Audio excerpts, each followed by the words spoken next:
Well guys, welcome back. Happy New Year's. I know better late than never and wanted to say GlobeTech is back. Welcome to my new headquarters and let's get the ball rolling. Today I want to talk to you about Team Group's new DDR4 RAM, the new T-Create series, which are focused more on stability and reliability. So let's see how they perform.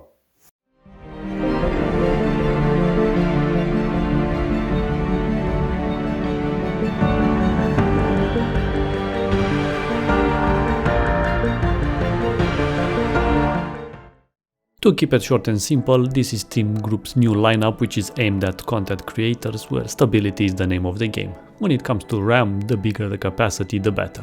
I mean, editing raw 4K or even 8K video, you can easily require 64GB of memory. What separates gaming focused memory from productivity memory are the timings and rated speeds. Games don't utilize all of the system memory for extended periods of time, but that's exactly what professionals do with workstations. Because of the critical endurance required, workstation memory have to be focused on reliability and not just pure speed. There are 3 capacity options, 2 main frequency categories and 2 latency sets, which gives you around 6 kits to choose from. Prices start from $60 all the way to $230, which is really good considering you get 64GB, which in a creator's world it's almost mandatory. Today I have the 32GB kit, clocked at 3200 MHz with the CL22 latency. Apparently they come with a 10-layer PCB, upgraded high-temp resistant caps and a low-profile aluminum heat spreader. They look exactly like a previous kit I reviewed from them, so if you're curious I will link them as well. A very important fact here to mention is that the T-Create Classic series of memory does not use the popular XMP DOCP profiles for frequency and timings. Instead, it implements the full JDEC memory standard, which the motherboard automatically detects and applies. Thus, there is no need to activate anything in the BIOS, just simply install the memory and enjoy. They come in a minimalist branding yet effective packaging design. The main information like the series, capacity and frequency are printed on the front. It goes into more detail on the back, stuff that we already discussed about, and where we can also see the actual RAM kits via these 2 small openings. Regarding accessories, it comes only with a branded sticker badge and a quick user manual. The T-Create 10L Classic DDR4 kit uses stamped aluminum for the heatsink, which has a modest thin yet angular design that gives the heatsink more surface area for cooling and why not a unique style. As you can see, the overall footprint is very small and compact at just 32mm tall, thus making this kit an excellent first choice for any small form factor build. On the back it has all of the main specs like the detailed product code, latency and serial numbers. As per a top view, it features the T-Create series printed on the heatsink. Okay, let's install them. As you can see in the BIOS, I have no XMP DOCP profile settings to select, just plug and play and you're good to go. I'm gonna use my Ryzen Judge build as the test platform, and if you're curious what's inside, please check out the build video.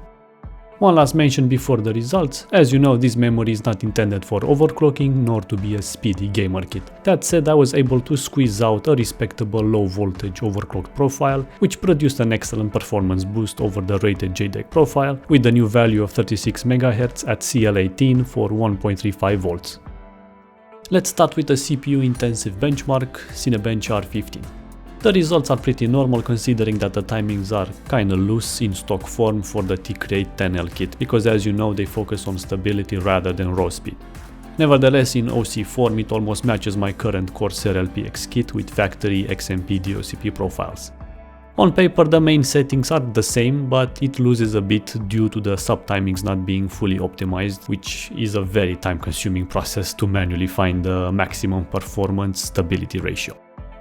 Then we see a similar story in R20 with the mention that the OC results didn't scale that well like previously seen in R15. Next up is the integrated memory benchmark from AIDA64, so we can expect the overall read, write and copy bandwidth. There is a very close match between the write and copy tests between the OC scenario and the LPX kit. The last synthetic test comes from Geekbench, which gives us an overall performance index for both single and multi-core scores. Here we get very interesting results. The manual OC on the T-Create 10L kit takes the lead by a few points. Now for a gaming session, here is a benchmark run in the latest Assassin's Creed title Valhalla, which side note I absolutely love. The raw numbers don't show that big of a difference, hence why please check the video as well for the complete perspective.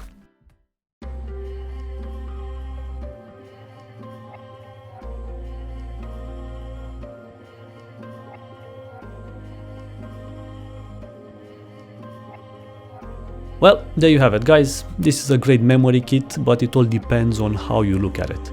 If you are a beginner in building your computer for the first time, this is the perfect solution because of its plug and play nature. Team Group specifically made it like so to ensure bulletproof stability over raw speed.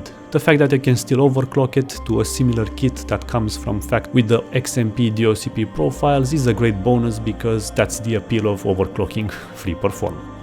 Its main purpose, however, as they market it, it's for content creators that require a lot of capacity headroom, and for its current price, it does just that. This 32GB kit I have will be enough for 4K editing, and if by any chance your workflow revolves around 8K, then they have the 64 variant as well for you to choose from. Combined with a low profile neutral color heatsink, this can tick a lot of boxes even for small form factor builds. All in all, I don't see why you can't have this kit for all computer users, not just for content creators and workstation professionals. So, there you have it guys, thank you again for watching, nice to have you all back, and I'll see you in the next one. Alex out.